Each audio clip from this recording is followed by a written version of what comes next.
great pleasure to introduce Professor Ngugi wa Thiong'o, who is going to deliver this series of lectures, the Macmillan Stewart Lectures for the year 2006.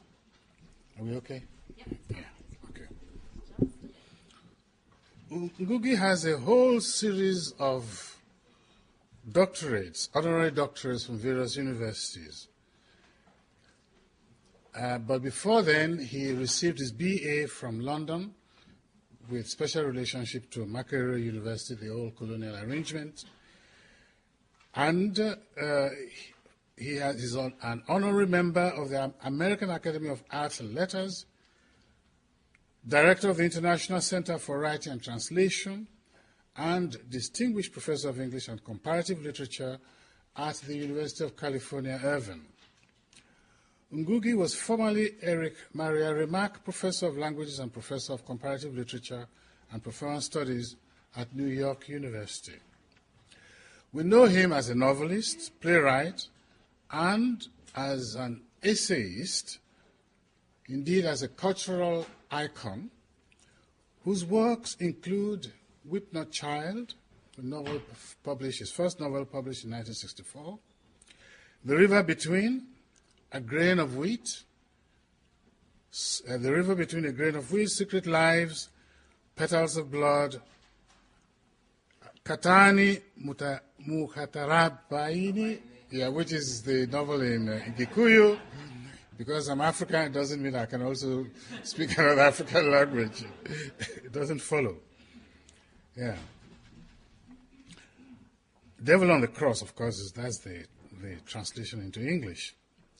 He has also published Detained, a writer's prison diary, Matigari, which was first of all written in Kikuyu and translated into English, Homecoming, his first collection of essays, Decolonizing the Mind, Moving the Center, Struggle for Cultural Freedoms, Writers in Politics, and the Clarendon Lectures at Oxford University, Pen Points, Gun Points, and Dreams. His plays include The Black Hermit, This Time Tomorrow, The Trial of Dedan Kimati, and I Will Marry When I Want. Ngugi has also written Njambanene, which is a series of stories for children, revolutionary stories for children, and he now edits the Kikuyu language journal Mutiiri. His novels have been translated into more than 30 languages.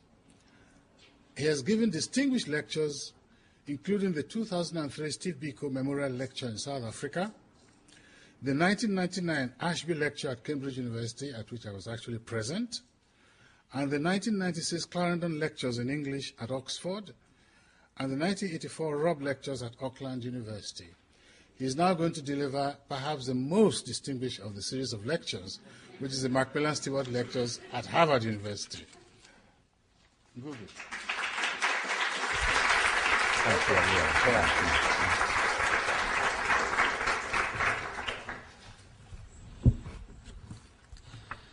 Well, thank you very much, Abiola, for the introduction. Actually, I have known Abiola for many, many years. We've known each other. In fact, I first met him when I was a student, another graduate at Makerere University College, way back in 1962. He was then in Paris, and of course, we, the locals, were in awe of this guy from the metropolis, out there. But very wonderful. So he's been a very wonderful friend, and of course, it's one of the, as you know, one of the leading, African intellectuals, anywhere. I'm also very grateful for the invitation to come here, which was extended to me by Skip Gates, about 3 years ago, and when I was actually at NYU, and I happily, as you know, accepted, thinking, oh, it's 3 years away, Yeah, 2006, okay, that's great. And I want to also start by congratulating Harvard, the DeVore Institute, for what they are doing about African languages. You know, this is very, very important. And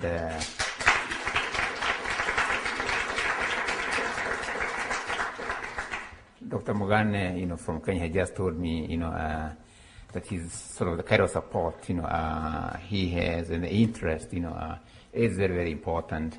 And in so many ways, what you are doing here, in a way, is an answer to some of the concerns I shall be raising in these lectures here. I'm also appreciative of all your presence, you know, because then we can hold, you know, a dialogue, you know. In most of my talks, these ones particularly, I'm really thinking aloud, so your responses, you know, are as important to me as they probably are also to you. And so I really appreciate, you know, your, you know, presence here today. You know, of course, I shall be talking at 3 lectures on the overall theme of remembering Africa, remembering used in 2 senses of remember, you know, bring together, like, you know, joining pieces together, remember, and also remembering in the sense of memory, you know, and so on.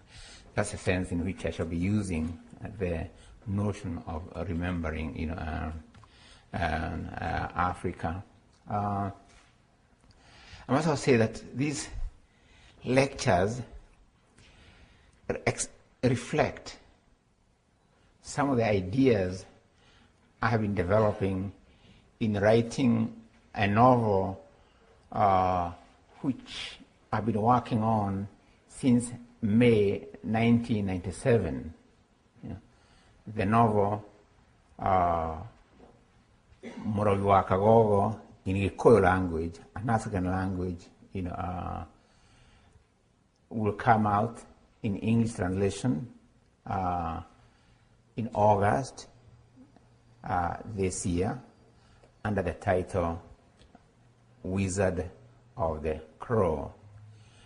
But as I said, I was writing in Gikuyu language for those 10 years, you know, and I've been, so some of the ideas here, but particularly to do with memory, were things, ideas that I was also thinking about, if you like, you know, or developing, you know, when I was writing that particular narrative, you know, Morogi wa Kagogo, or Wizard of the Crow.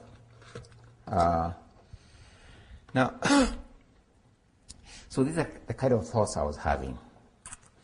And I'm going to read the talks because of time, so that we can frame it. You know, the relationship between Africa and Europe is well illustrated by the fate of 2 figures of African history.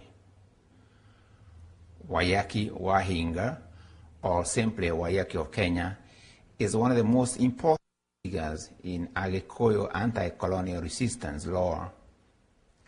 One of the leaders of the 19th century resistance against the British military occupation, he time and again harassed British forces and attacked Fort Smith in Dagoretti near Nairobi, which is the capital of Kenya, after the British broke the peace treaty he had signed in talks with the British colonial agent, Captain Lugard. When they finally captured him, the British removed Wayaki from his region, the base of his power, and on the way to the coast, buried him alive at a place called Kibwezi, head facing the bowels of the earth, against the norms of Gikuyu burial rites, which required that the body face Mount Kenya, the dwelling place of the supreme deity. In Xhosaland, the present-day Eastern Cape, South Africa, the British captured King Hintsa of the Xhosa resistance and decapitated him and took his head to the British Museum, the same way they had done with the decapitated head of Maori King in New Zealand. Now, a colonial act, or any act in the context of the conquest and domination, is both a practice of power intending to bring about, to use a forgotten phrase, docile bodies, and also a symbolic act, a performance of power intended to produce docile minds.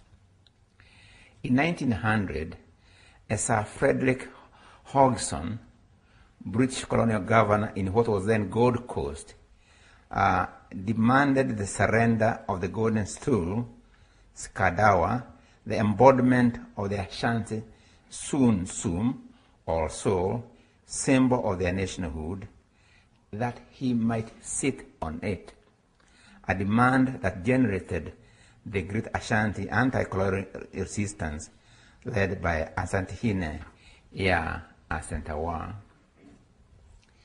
Cecil Rhodes in South Africa and Rhodesia wanted to be buried in the mountains, the sacred burial sites of the kings of the Matabele of Zimbabwe. The symbolism here is not even subtle. Both are performances of triumph and humiliation. But the beheading of King Hintsa and burial of Wayaki alive, body upside down, speak of something more than conquest and humiliation of the moment. They are enactments of the central character of colonial practice in general, and of Europe's contact with Africa in particular, since the beginnings of capitalist modernity and bourgeois ascendancy. That is, dismember the conquered. An act of absolute social engineering, the dismemberment of the continent was simultaneously a foundation, the fuel, and the consequence of Europe's capitalist modernity. First was the dismemberment that created the two halves of the African past collective personhood, that is the continent and its diaspora. African slaves, the main commodity in the mercantile phase of capitalism, were the basis of the sugar, cotton, and tobacco plantations in the Caribbean and American mainland. If we accept the findings of Adam Smith, Karl Marx, Eric Williams, C.L.R. James, and W.E.B. Du Bois, that the slave trade and the plantation slavery provided the primitive accumulation that made industrial revolution in Europe possible, we cannot escape the irony that it was the needs of the very industrial revolution, markets for finished goods and sources of raw materials, as well as the strategic requirements in the defense of the trade routes to those markets and sources, that produced the second dismemberment of the continent. The Berlin Conference of 1884-85 literally fragmented and reconstituted Africa into British, French, Portuguese, German, Belgian, and Spanish Africa. Not forget Italian Africa.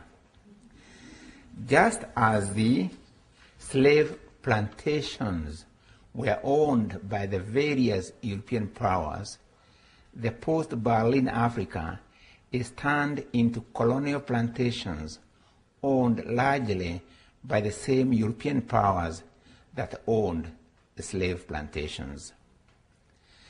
The slave plantation resulted in a physical removal of human resources from the continent to work on land stolen from other subject peoples, the Native American, but it was more than this.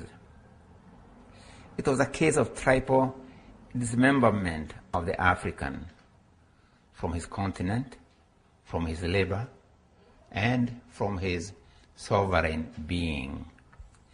The subsequent colonial plantation on the continent also resulted in tribal dismemberment from his land, body, and mind.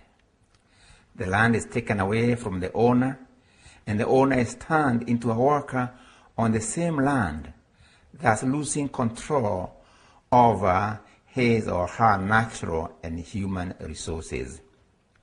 One produces, but one has no say over the disposal of the product. This was made possible through another dismemberment, that is, dismemberment from power. The colonial subject has no say over the colonial state, but the state has power over every aspect of his being.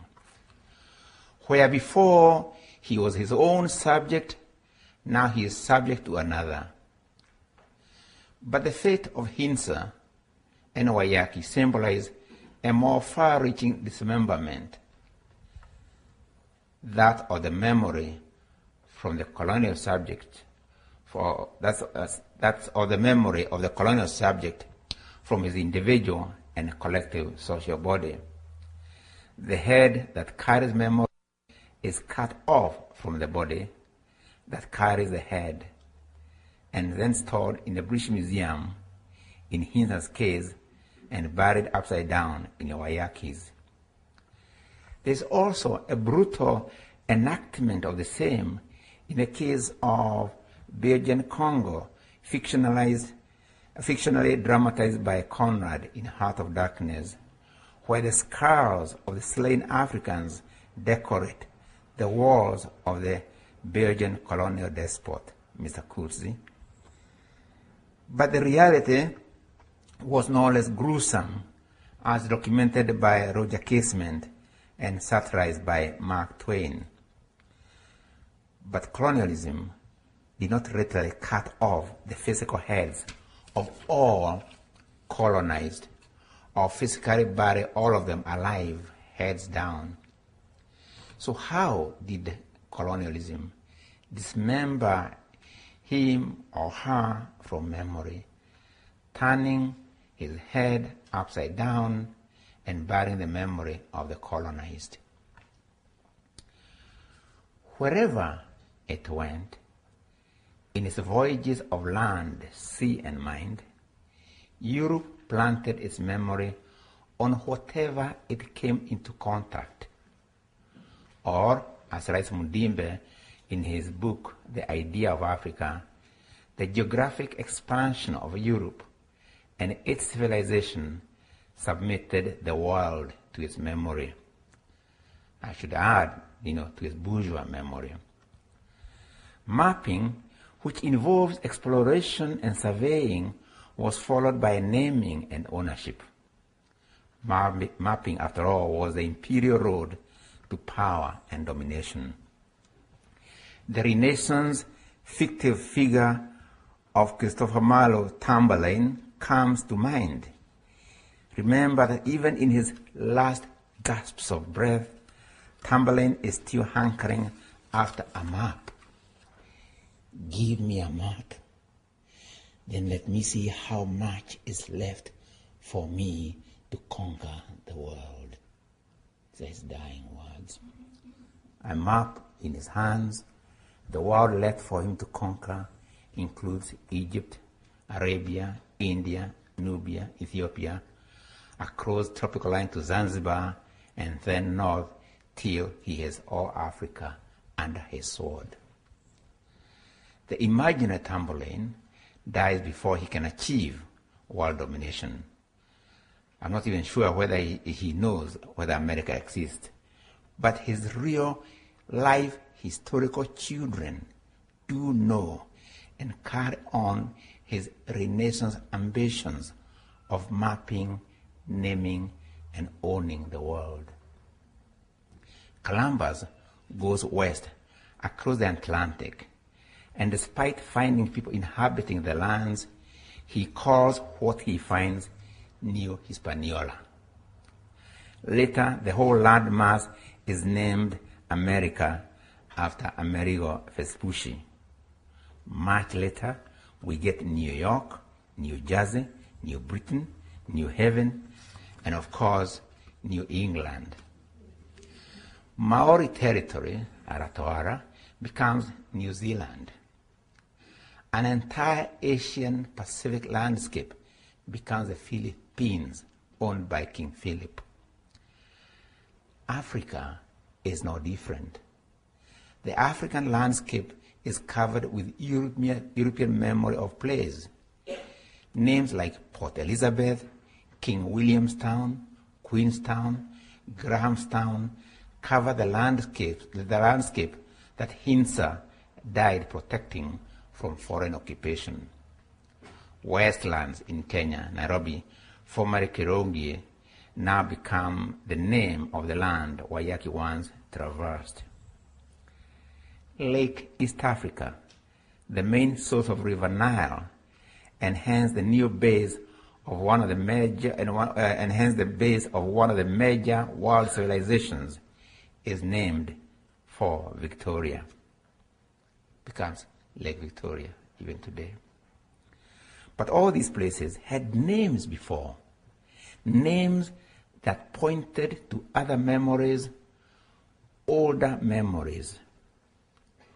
The result is a European layer of memory covering up an older memory, or more strictly speaking, burying the native memory of place. A European memory now becomes the new marker of geographic identity. Now and then, as in the case of New Zealand and even USA, one can see the older and newer memories in contention. But this means sometimes you drive around in America and you come across a name, it's an Indian name, a Native American name. And of course, there were people here before, so there is a sort of contention of memories now and then. But generally, after the planting of European memory, the identity of place becomes that of Europe. Even today, years after achievement of political independence, the African continent is often identified itself in terms of Anglophone, Francophone, or Lusophone Africa. And sometimes we do so proudly. Europe also planted its memory on the body of the colonized. This is not a peculiarly European phenomenon.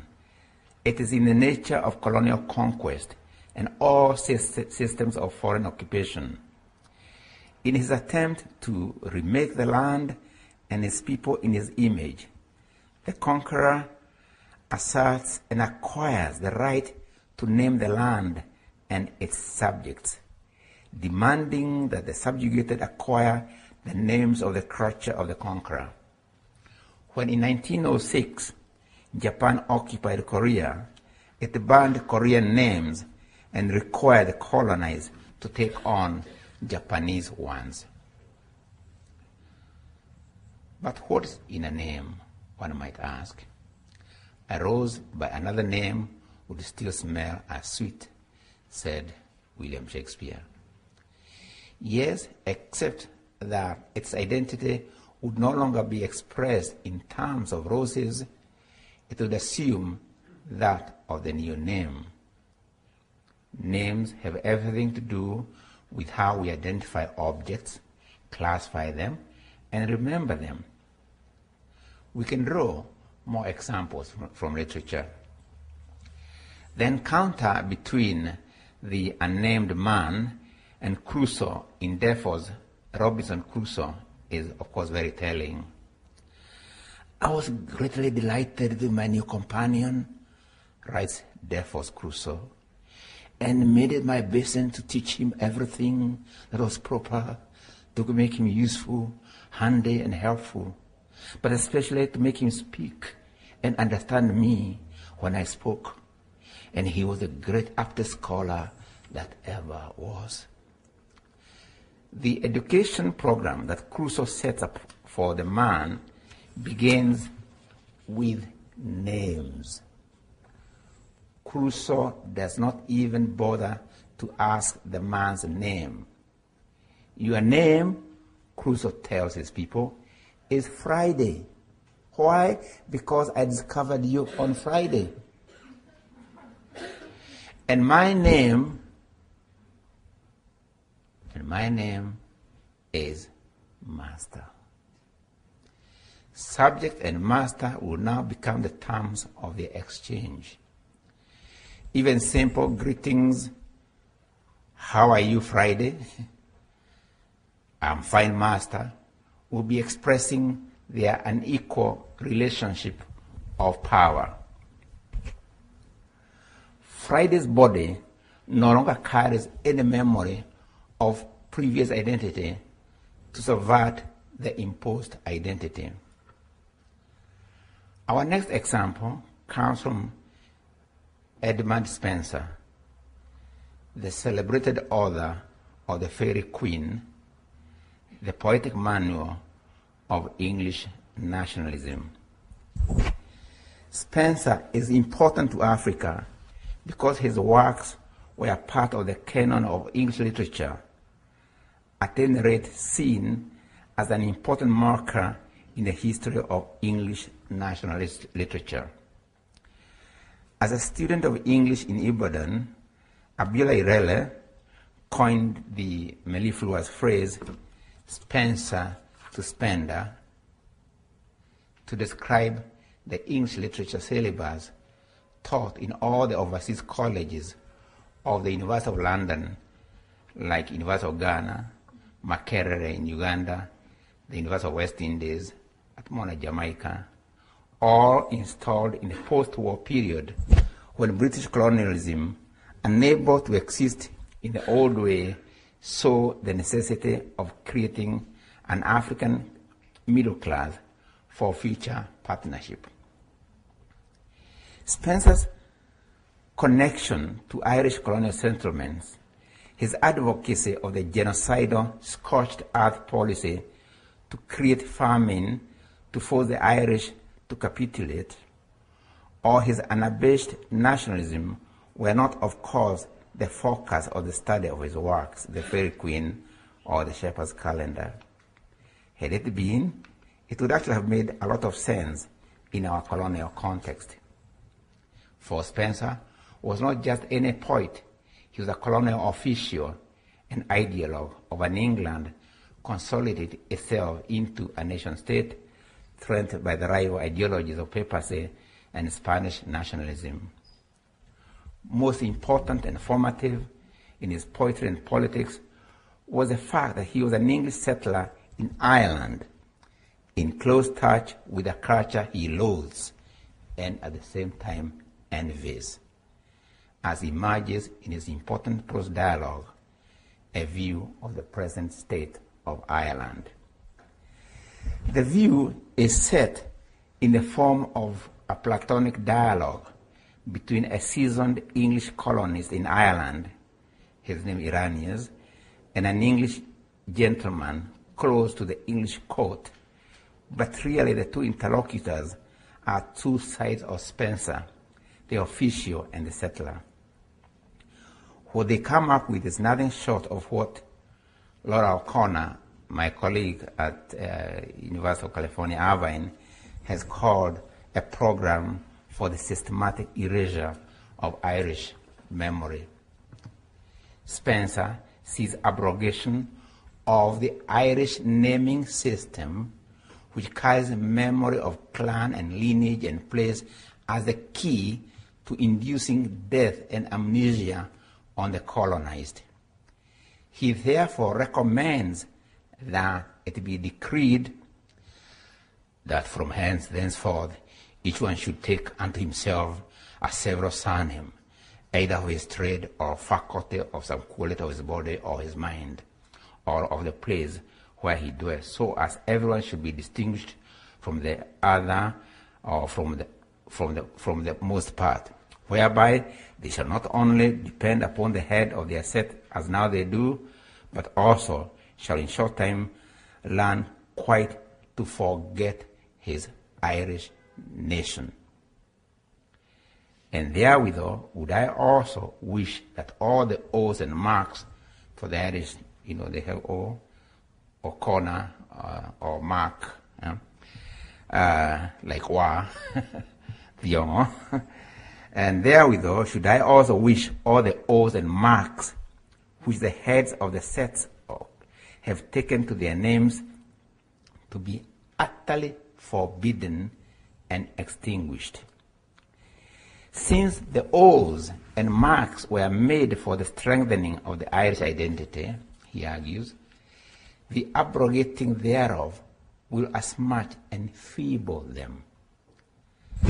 The loss of name is linked to loss of memory would help break or at least weaken the Irish resistance to the English settler colonization of what they call this goodly and commodious soil, turning it to good uses and turning that savage nation to better government and civility. The road to colonial hell, at least from the standpoint of the colonized, was always paved with very good intentions. Note how Spencer is horrified. It's very interesting that Spencer actually is horrified by the other possibility that the colonial settler might take on the names of local habitation. Irenaeus, one of the interlocutors, decries the case of some earlier English settlers who, to quote him, are degenerate and grown to be as very patchworks as the wild Irish. Yea, and some of them have quite shaken off the English names and put on Irish, that they might be altogether Irish. To which the other interlocutor responds with even greater horror. Is it possible, he asks, that any should so far grow out of frame that they should quite forget their country and their own names? Yet this out of frame is exactly what Spencer's literary alter ego, Irenaeus, wants the Irish to grow when he recommends that they be forced to abandon their O's and marks. The View was published in 1586, and no doubt much of it would have been read by those devising schemes for the settler colonies in the new Old World. Ireland was English first colony. Spencer and Raleigh, you remember him, or James, or one of the early settlements here. Spencer and Raleigh, writer, explorer, spy, colonizer, were of the same circle, both landowners in Munster, Ireland. The thinking in the View is carried to America, the settler plantation in Ireland becoming the prototype of the English settler plantation in America and the Caribbean. The attitude to the Native Americans is the same as that articulated in the View vis-à-vis the Irish. But what happens to the millions of Africans brought in slave ships to America best illustrates this phenomenon. There is a systematic program for the elimination of their memory of Africa. Their own names and naming systems are once again seen as a barrier to the intended amnesia.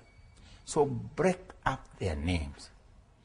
Give them the names of the owners of the plantation to signify their being the property of Brown or Smith or Williams. It's not only English, for we find the same story in French, Dutch, and Spanish zones. It was as if all of them were reading from the same manual of colonialism. The result is that the entire African diaspora from the tiniest Caribbean and Pacific island to the American mainland lost their names. Their bodies become branded with an European memory. This program is re-imported into the continent. The story is told of how Alfonso Manicongo, or the King of the Congo, in the 17th century, sent appeals for modern doctors from Portugal. They sent him not doctors, but Portuguese names instead, and a manual on how to organize his court along an European feudal model with Portuguese nomenclature. On the heels of the names came the Christian zealot, slave trader, and later the Portuguese settler. The human body is a language, and we often talk of body language. It has often been used as a writing material, mostly of decorations that tell a narrative of clan and place.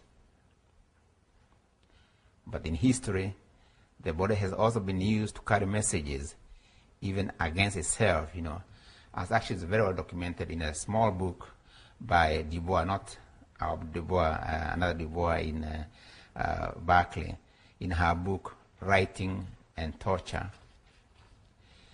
Slaves, before they left in other words, they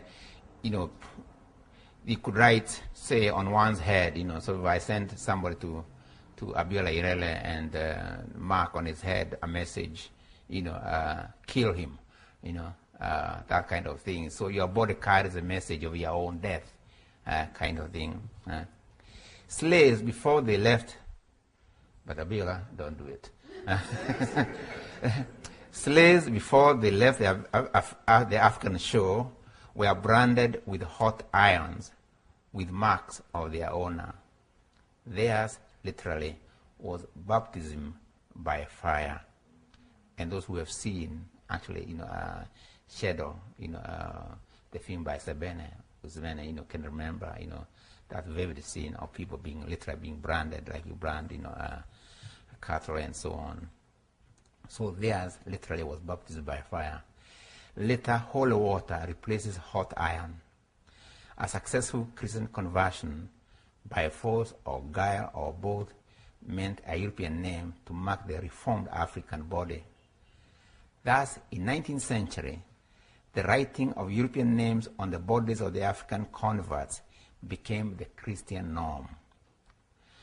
As in the branded enslaved, our bodies carry marks of Europe. If the diaspora resulted in the death of African names, the continent saw African names always shadowed by European ones.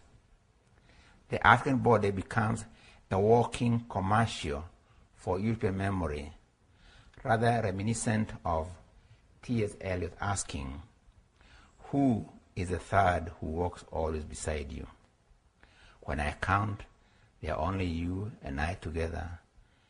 But when I look ahead up the white road, there's always another one walking beside you, gliding, wrapped in a brown mantle, hooded.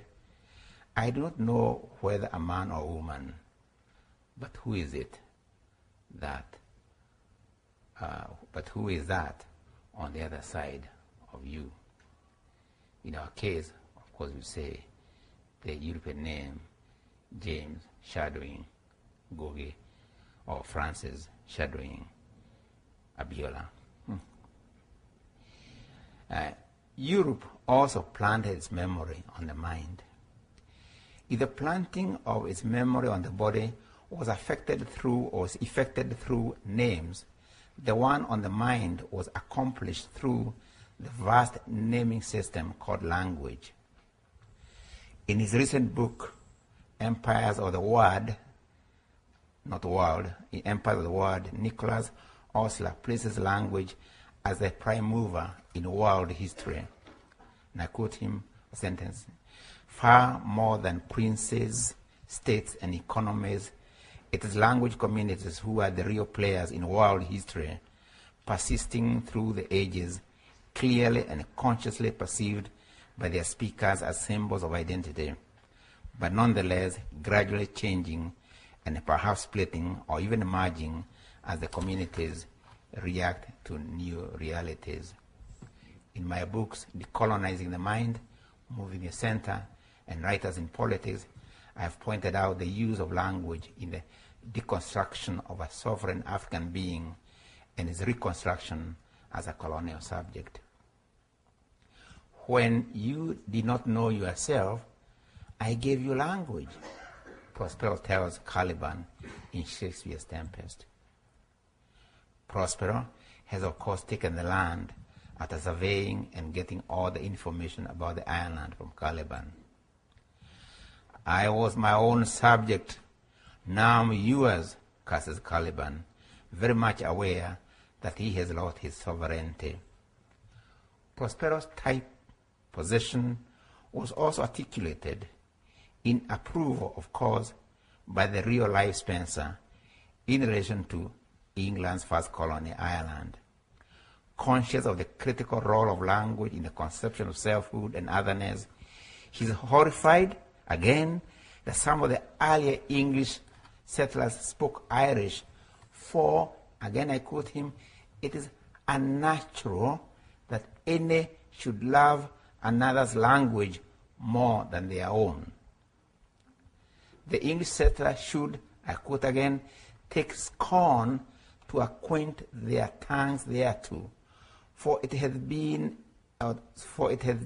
ever the use of the conqueror to despise the language of the conquered, and to force him by all means to learn his. It is terrible to have another's language imposed on self, but it's okay to impose one language on another. It is the right of the conqueror.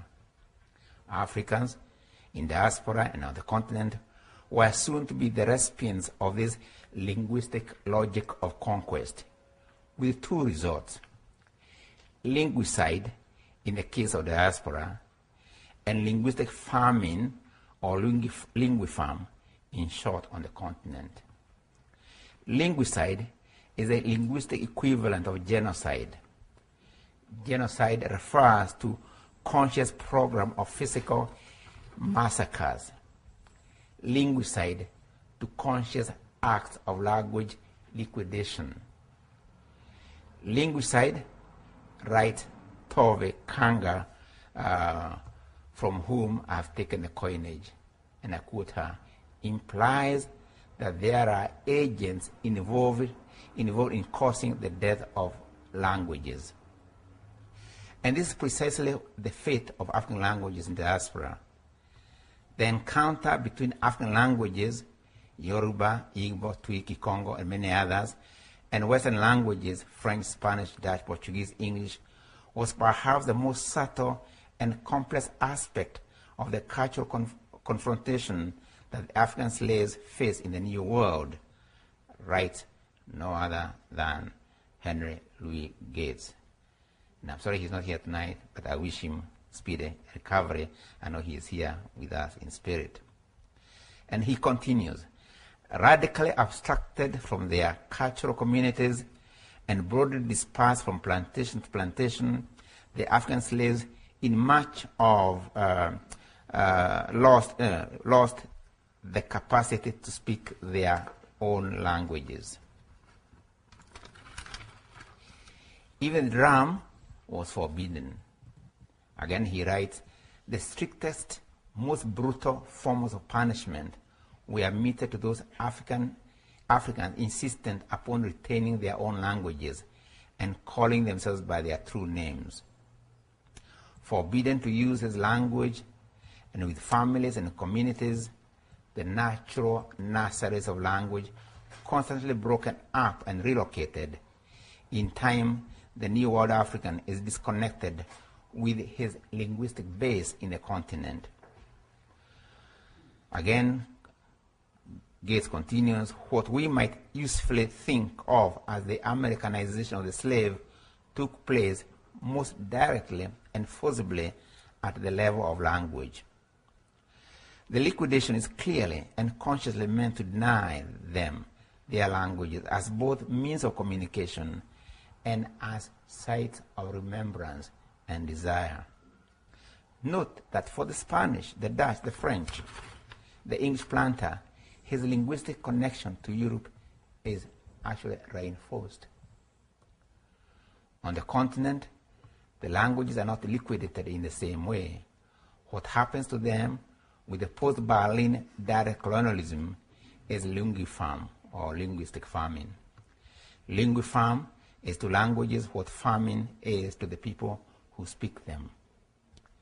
Deprivation and hence starvation is a common feature between famine and linguifam. It is interesting that Spencer, in his manual for making the Irish forget the Irish nation, also recommends, and this is we're talking about 16th century, recommends a scorched earth policy to induce famine. He says he had seen it break resistance in Munster. And remember, both Spencer and Raleigh had a plantation in Munster, where, despite previously being endowed with plenty of cattle and corn, and I quote him, yet ere 1 year and a half, they were brought up to such wretchedness as that any stony heart would have ruled the same. Out of the very corner of the woods, he describing those who have been starved to death, out of the very corner of the woods and glens, they came creeping forth, open upon their hands, for their legs could not bear them. They looked anatomies of death. They spake like ghosts, crying out of their graves. And yet this is what he is recommending. 2.5 centuries later, after the English-induced potato famine of 1846-1860, the Irish die in large numbers. Others are forced to immigrate to America, and the weakened community that remains is unable to resist linguistic anglicization through new education policies that now impose English on the Irish. In the African continent, African languages deprived of the food, water, light, oxygen of thought, deprived that is of the constant conceptualizing, which is the forgery of the new and the renewal of the old, undergo slow starvation, lungifam. Where before there were robust languages, the languages as spoken by those who built ancient Egypt, Timbuktu, Zimbabwe, Malindi, Mombasa, Mogadishu, the cities cited by Milton in Paradise Lost as those of the future, or among those of the future. You remember when Michael takes Adam to the top of the highest hill in the Garden of Eden before expulsion from paradise, where he shows him a vision of the future. And he mentioned those cities among others as those of future. Yes, the languages of the ancient civilizations of Ghana, Mali, Sudan, Mwenamatope, slightly over a century and a half of colonial contact with Europe, this contact made them speak where they did like ghosts out of graveyards, over which now lie European linguistic plantation. Language is communication and carrier of the culture of which it also reflects. Every word in every language carries traces of memory in, around, and beyond its lexical connotation. Language is at once means and carrier of memory, what Fanon calls the weight of civilization. What Walter Benjamin says of memory, that it's not simply an instrument for exploring the past, but rather a medium, is also true of language vis-a-vis memory. Language truly is the medium of memory. To starve or kill a language is to enfeeble and kill it as that people's memory bank. Equal true, to impose a language is also to impose the weight of experience it carries and its conception of self and otherness, the weight of its memory, which includes religion and education, among others. Language, after all, is both education and also means of education. Spencer, through his literary alter ego, Iranians, has a clear idea of what he wants for religion and education to achieve among his colonial target, in this case the Irish, but of course start with the children of prominent provincial families, chieftains most likely. He recommends that a petty school teacher be adjoined to the parish church, which should bring up their children in the first rudiments of letters, and in every baronry, an able school teacher which should instruct them in grammar and in the principles of sciences, to whom they should be compelled to send their youth to be disciplined, where they will in short time grow to that savor conversation, that both the children will loathe the former rudeness in which they were bred, and also their parents will, even by the example of their young children, perceive the foulness of their own brutish behavior compared to theirs. For learning has that wonderful power of itself that it can soften and temper the most stern and savage nature. Here, one is not quite sure from the view whether he's really talking about the Irish proper or the English who had been Iricized before. In his celebrated novel, Ambiguous Adventure, Sheikh Hamidou Kane notes how the canon and the new colonial school in Africa went hand in hand in the subjugation of the colonized. In fact, as if borrowing from Spencer, he credits the school as possessing more power than the canon, for, I quote him, better than the canon, it made conquest permanent. The canon forces the body, the school fascinates the soul. Language, religion, and education are to be deployed to achieve loss of memory and dismember the Irish elite from their parental social body. The idea, as clearly articulated in Spencer, is to construct an elite that shall carry the weight of colonizers' memory and become the means by which their parents shall lose cultural memory. Years later, in India, another of English colonies, an educator, Lord Macaulay, was to recommend the same Spencerian dispensation to bring up through English language and literature, and I quote, a class of persons, Indian in blood and color, but English in taste, in opinions, in morals, and intellect, to act as the middlemen between the English and the millions of Indians they governed. Get a few of the natives, empty their hard disk of previous memory, and download into them a software of European memory. The colonizer memory sees nothing but savagery and barbarism when it contemplates the land, the body, the culture, and the language of the people it wants to colonize, be they Maoris, Native Americans, Africans, Asians, or even another European peoples.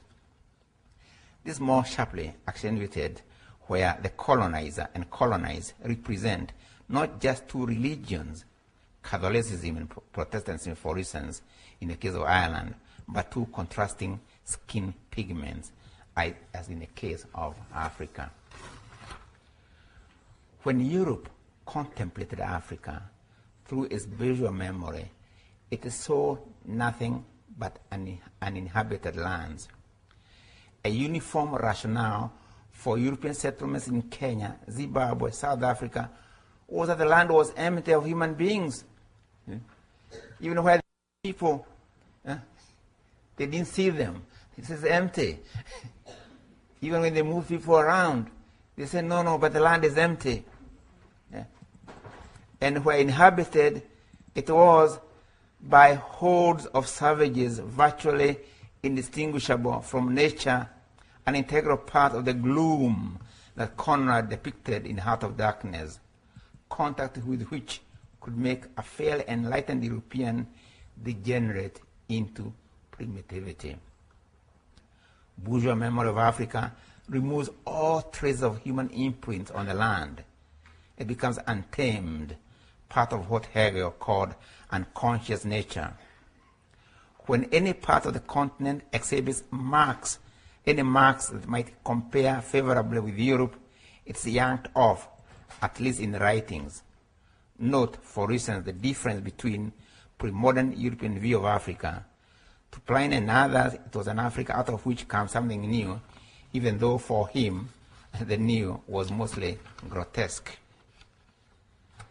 The post-Renaissance Europe, 19th century in particular, sees it differently.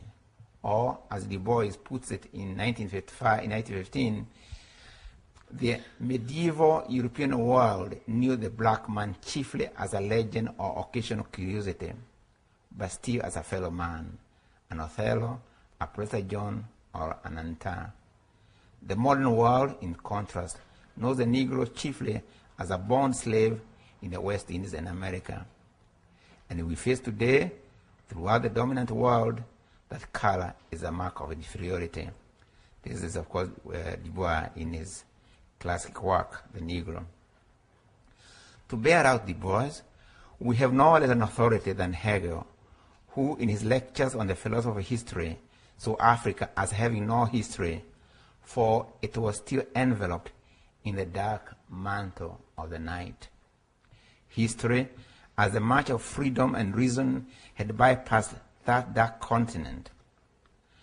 How normalized these views were in the European intellectual or conception of the continent can be seen by the fact that in 1960, when many countries in Africa were regaining some measure of their sovereignty, Trevaropa of Oxford University could still pass the Hegelian view as an obvious that needed no proof when he talked of Africa as total darkness prior to European presence, and darkness, of course, could never be a subject of history.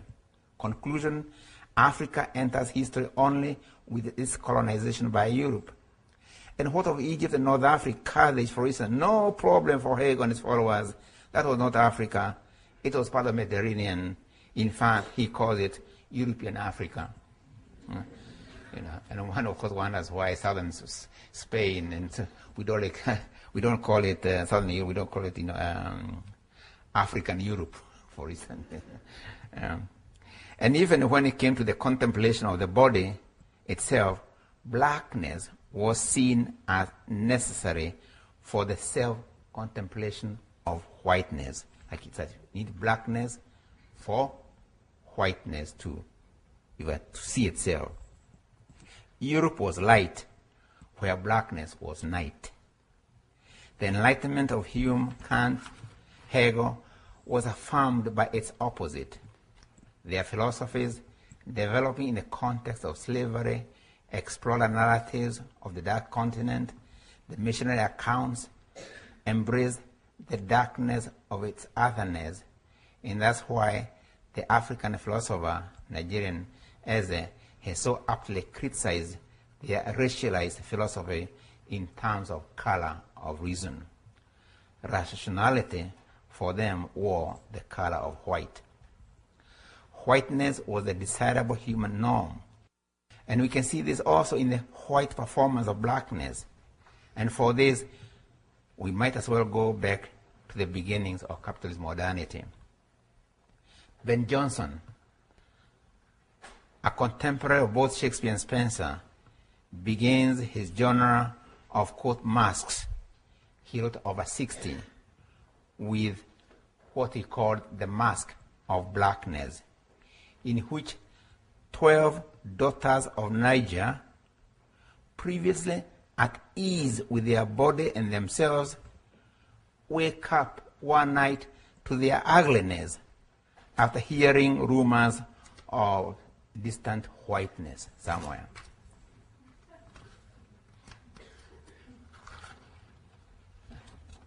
They are so completely dissatisfied with their skin color that they daily pester their father Niger to seek cure. They wept such ceaseless tears into my stream that it is thus far overflowed its shore.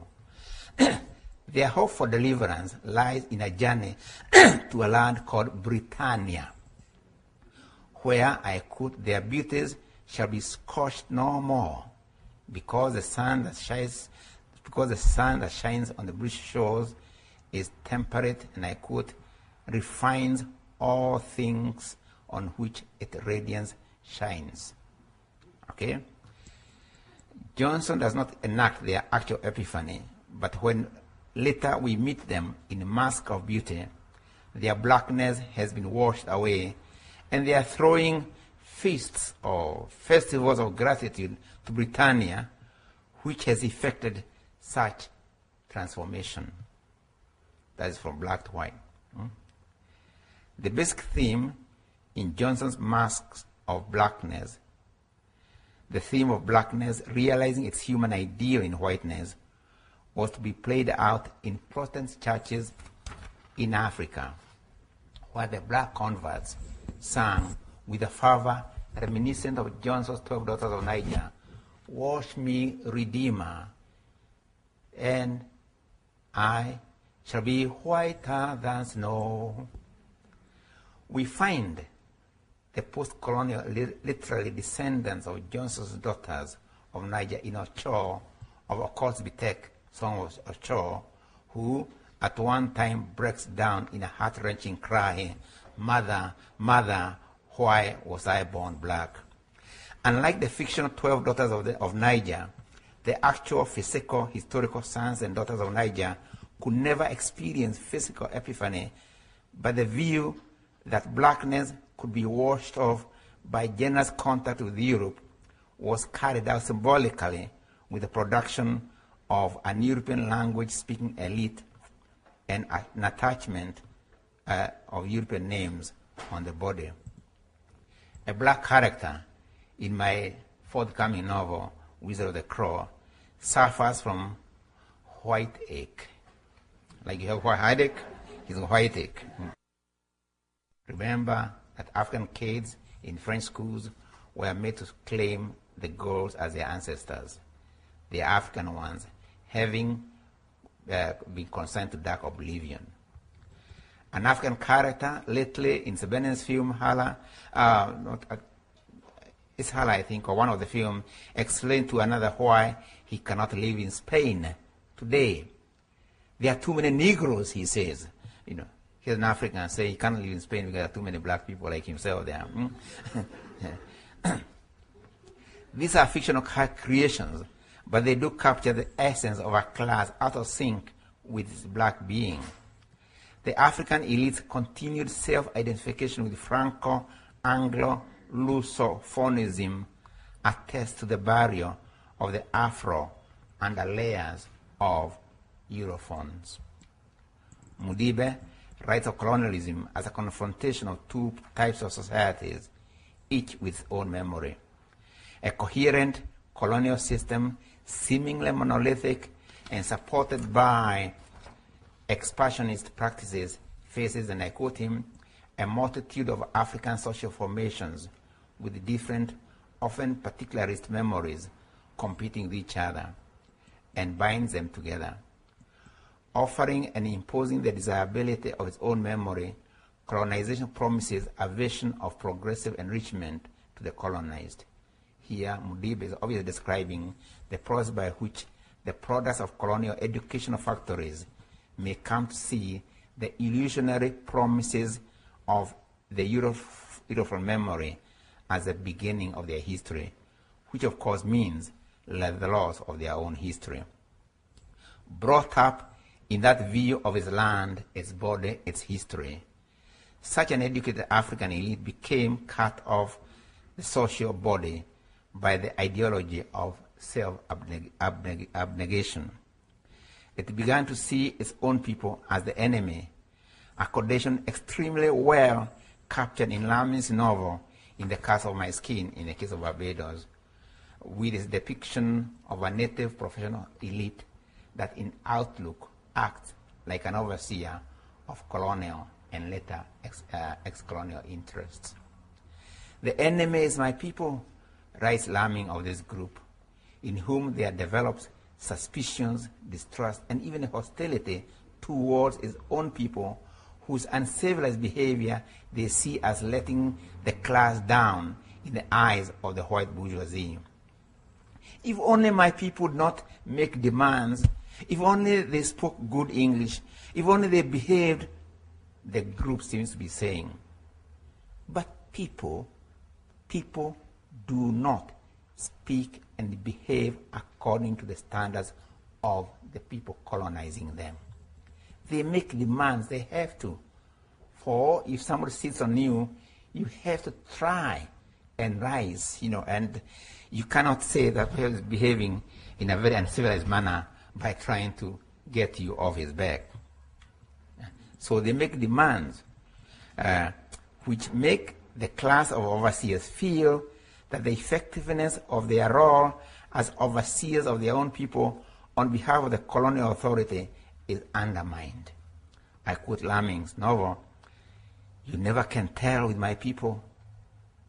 It was the language of the overseer, the language of the government servant, and later the language of the lawyers and doctors who had returned stamped like an envelope with what they called the culture of the mother country.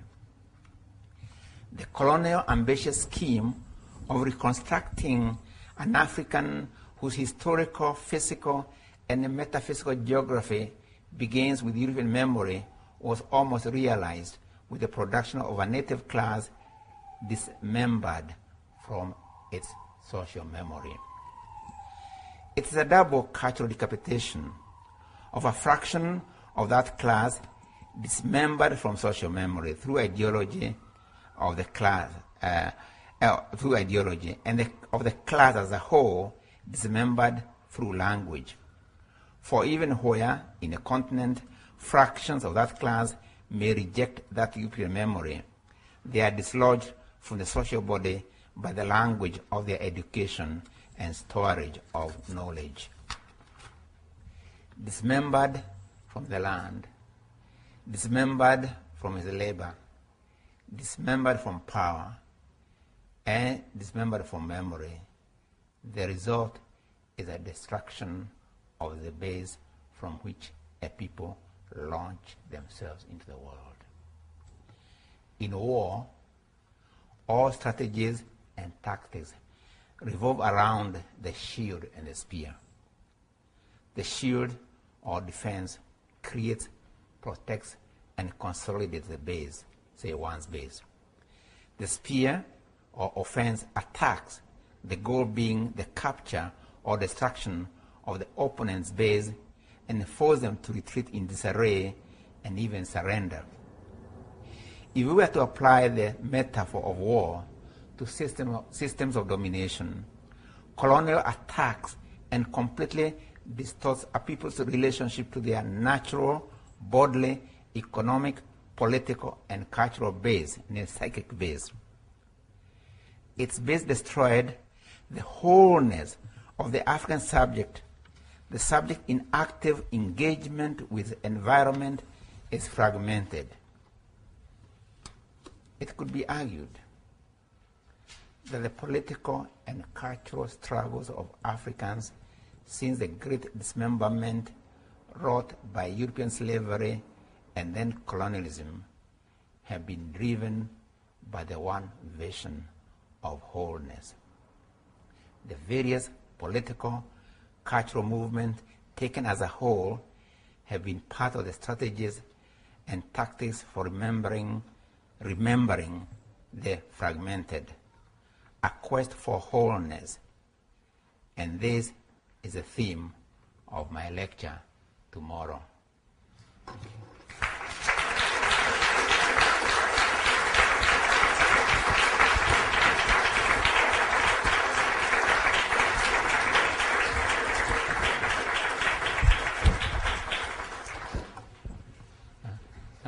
Yeah, sure. You want to?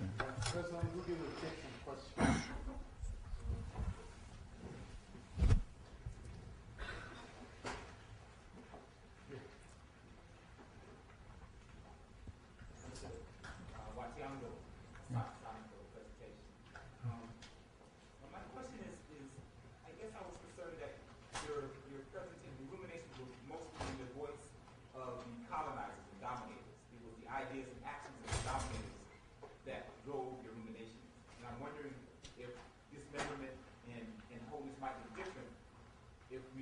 scholars, I think our task too is to excavate and rescue the voices of those who have been subjugated.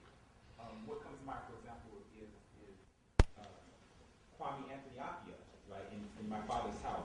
If I'm representing his ideas correctly, I think where you see connections between the structures of domination, he sees a lot of divergences.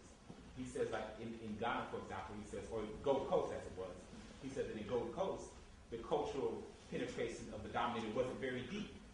And so I'm wondering if maybe your presentation, sort of giving the broad strokes of domination, you might have missed some of the subtleties, and how about you maybe rescue some of the voiceless ones? Yeah, we are. Of course, it's the first of a series of lectures, you know. Yeah, like, you know, I'm a novelist.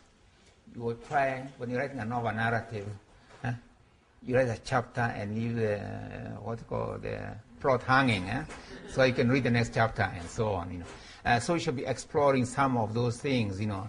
And in fact, we should be exploring not only those visions for wholeness or attempt at rescue of the memories and so on, you know, but also the limitations of what, in my view, are limitation or what has limited those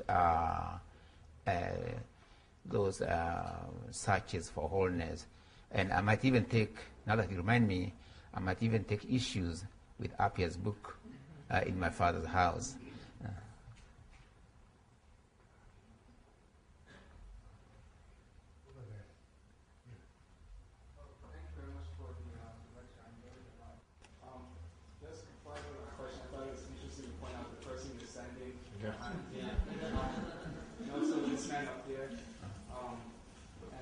The school was refounded as an educational college for Indians.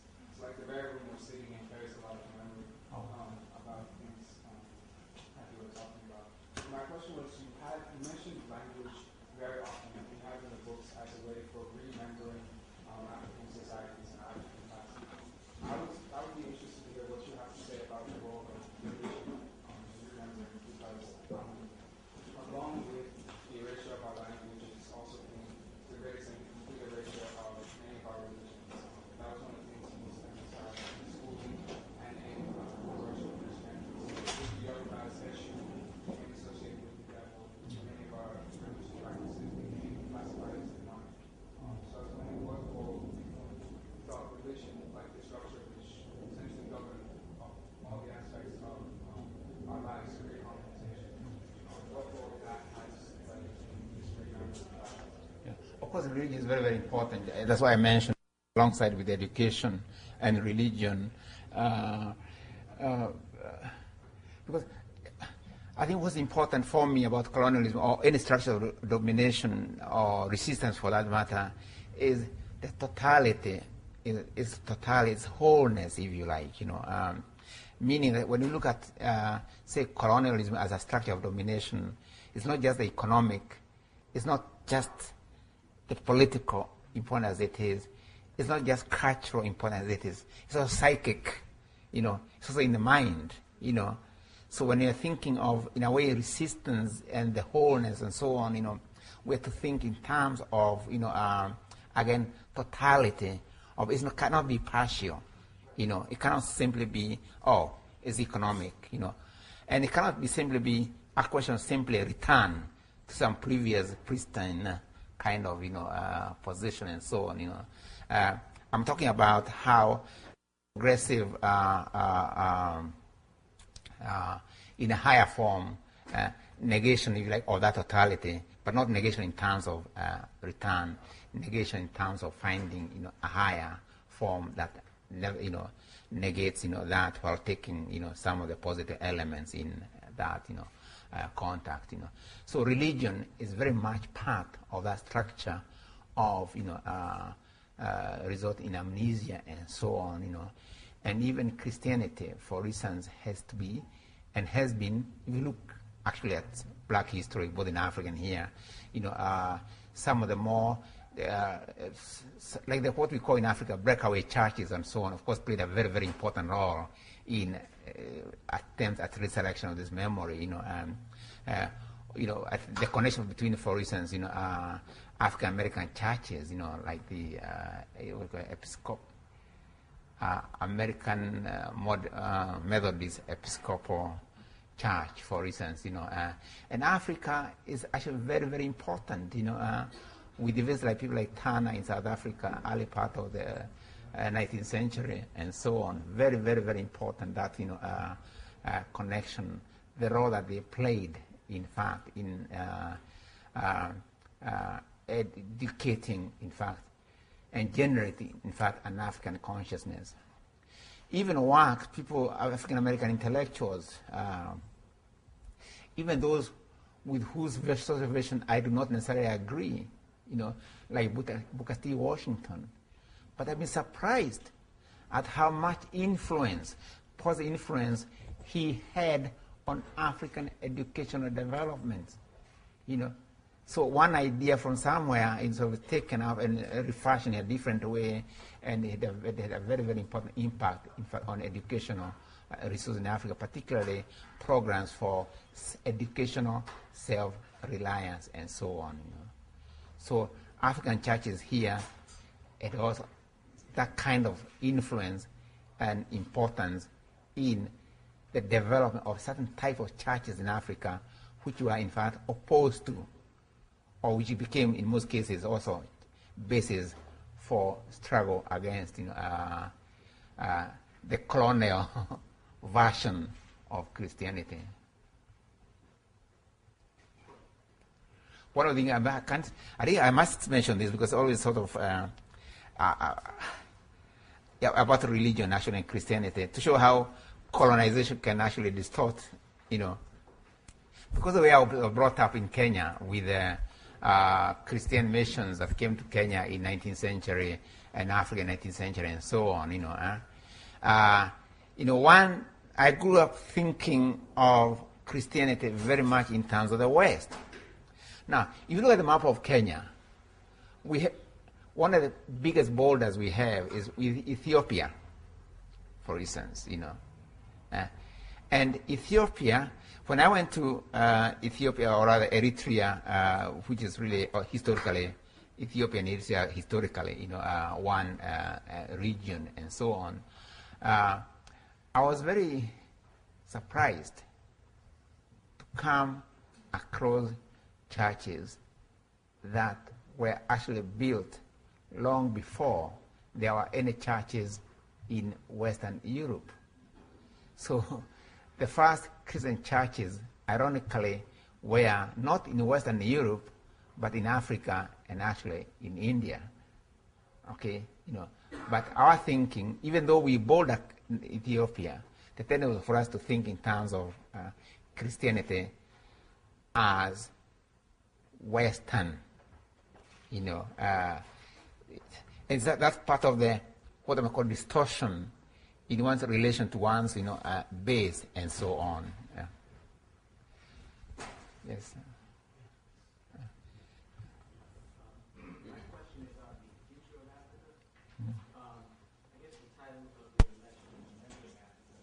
To me, it sort of has a ominous tone of the absence of change. And there was an article in Boston Globe recently that talked about in the coming years, in the next 10 to 20 years, that the United States and China would be in competition for resources on the African continent, which seems to me that they're just kind of negating the people on the continent themselves.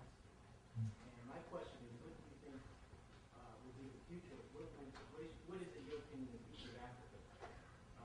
Knowing with the spirit of AIDS, which I believe is deliberately unleashed on the people, and with the recolonization or the recolonization of people through the religion of Christianity and Islam, and many missionaries that are running around now trying to basically round up the people who are left to be turned into Christians. No, again, as I said, it's a series of lectures, so I think those issues will come back, or I will revisit them actually in my third, lecture. Because remembering, the title is Remembering Africa in two senses, as I said at the beginning. Remember in the sense that you put together either dismemberment, you can also remember the past. If there have been fragments, you can remember them, okay? But in terms of connection with memory as remembering, okay? So, but of course that ominous tone is also there, because of course if you don't remember Africa, and we continue the path, we're continuing even the identity of a self-representation by Africans will not be there, you know. But I revisit some of these issues in my next two lectures, and particularly that particular question you raised will be part of my third lecture.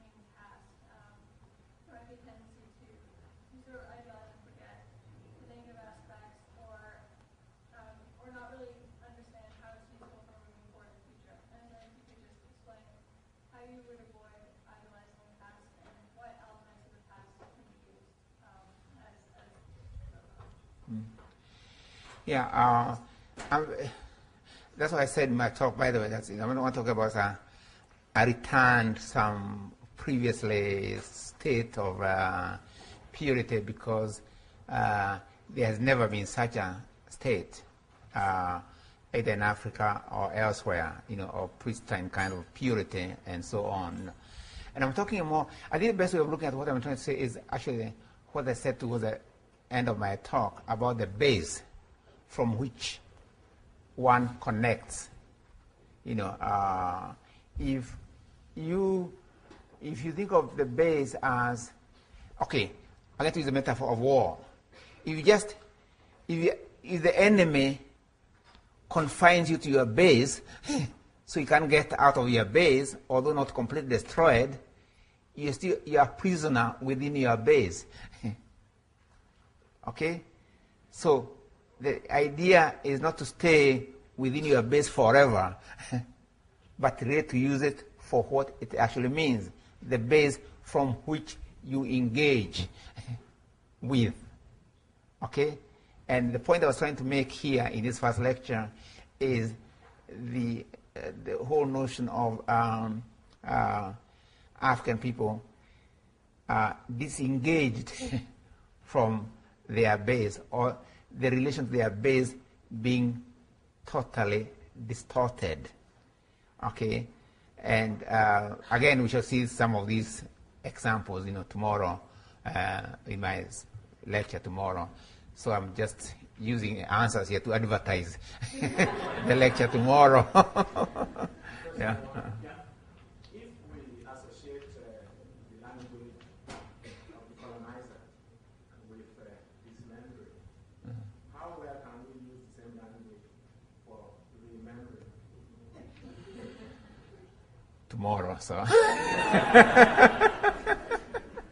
I'm tempted. It's very tempting. I want to answer that, but I want to sort of hold it, you know.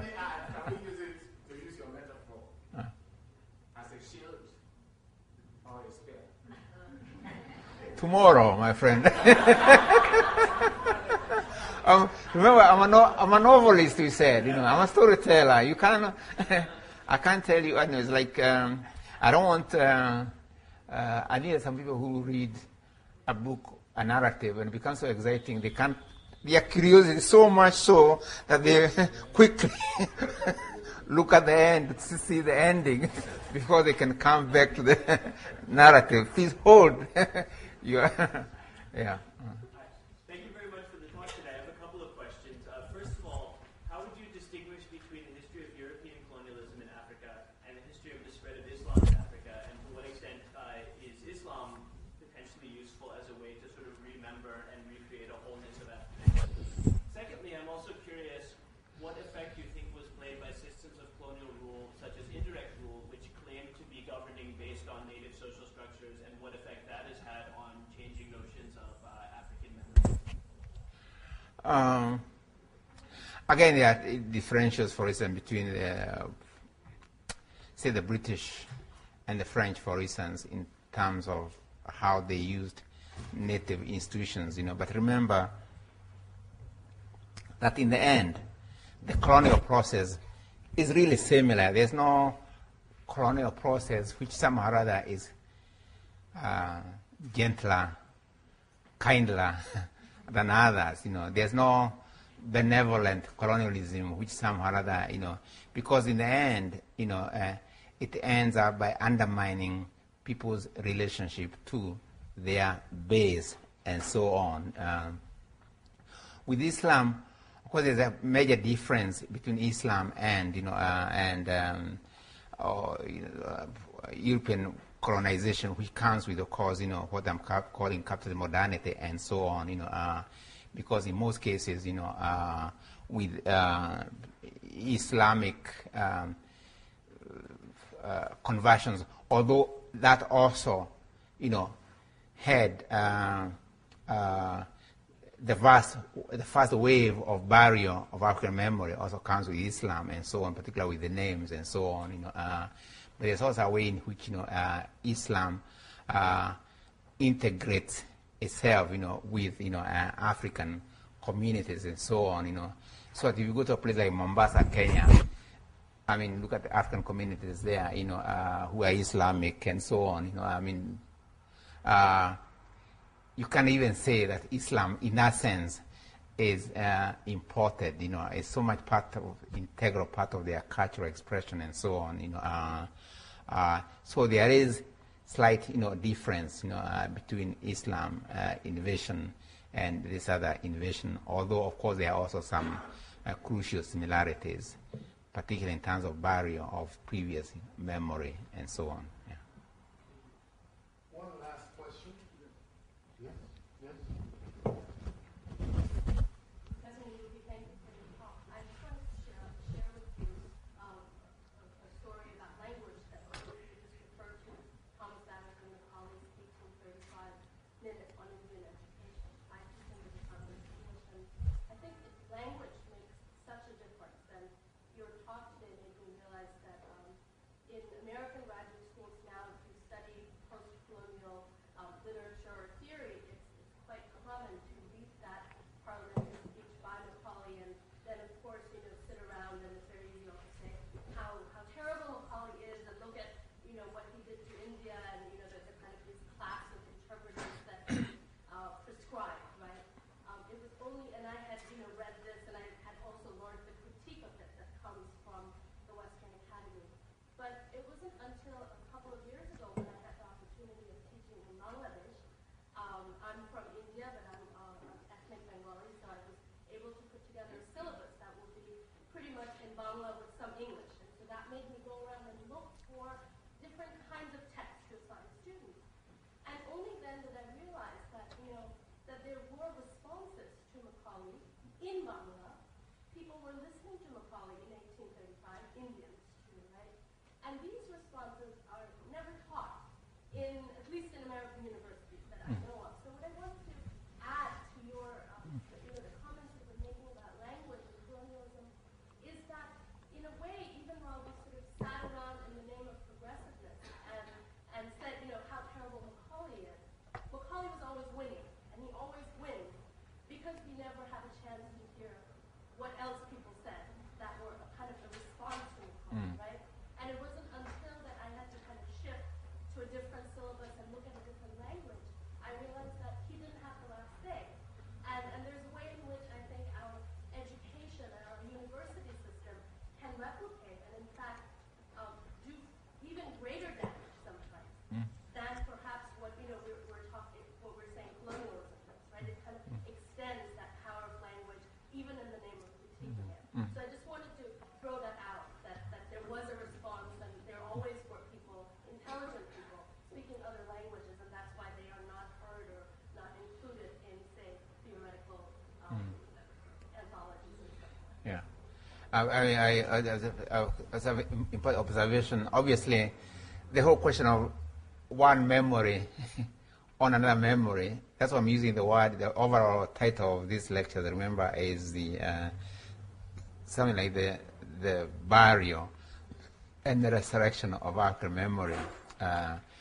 Burial of memory does not necessarily mean that that memory is completely dead, so to speak. So, but by having one layer memory of another, what you see is that memory, not the other memory, not the subversive memory or the memory that asserts, say, the opposite. And that's why I said, for instance, when you travel in this country, for instance, occasionally you come across an African, a Native American name, and then of course, you kind of course, that name signals of another memory on which the memory of New England, say, lies, or New York, or New Jersey, or New France, or New Britain, buries, So I quite agree with you. I don't know about those other counter voices, but it's very important that those voices, the whole point of these other memories coming up is that those other voices, that the memory can, also assert itself, so that we can see the picture as a whole. But once again, I'll go in some of those issues tomorrow.